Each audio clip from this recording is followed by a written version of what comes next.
பாருங்கள், மேஷராசி என்பவர்களுக்கு தொழில் செய்யக்கூடியவர்களுக்கு ஒரு சூப்பரான ஒரு விஷயம் சொல்கிறேன், கேட்டுக்கோங்க.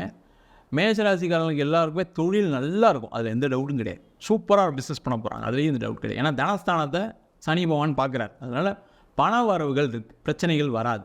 ஆனால் இவங்க என்ன பண்ணுவாங்கன்னா, பணம் வருது அப்படின்னு நினச்சிக்கிட்டு அடுத்து எக்ஸ்பேன்ஷன் போவாங்க. ஒரு பிஸ்னஸ் பண்ணுறவங்க இன்னொரு பிஸ்னஸில் தலையிடுவாங்க. 3 பிஸ்னஸ் பண்ணலாம், 4 பிஸ்னஸ் பண்ணலாம் அப்படின்ற ஒரு ப்ராஃபிட்டை சம்பாதிக்கின்றது தான் பிஸ்னஸ்ஸு.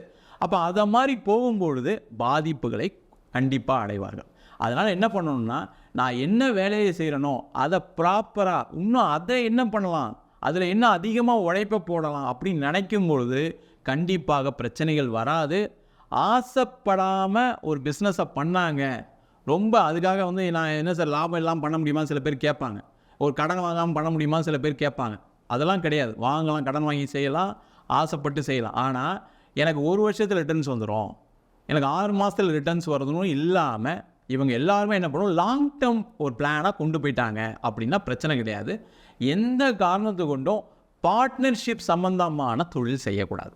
இந்த ஒரு 7.5 சனி காலகட்டத்தில் செஞ்சாங்கன்னா பாதிப்புகள் வரும். ஏன்னா பார்ட்னர் என்ன பண்ணுவாங்க, அவங்க ஒரு பெரிய எதிர்பார்ப்போடு வருவாங்க, அதை இவங்க மேலே இன்ஃப்ளூயன்ஸ் பண்ணும்போது ஒரு பாதிப்பை கொடுக்கும். ஏற்கனவே ஒரு 6 மாதமாக இப்போ அப்படி தான் பிரச்சனை மாட்டிகிட்டு இருக்காங்க சில பேர்லாம்.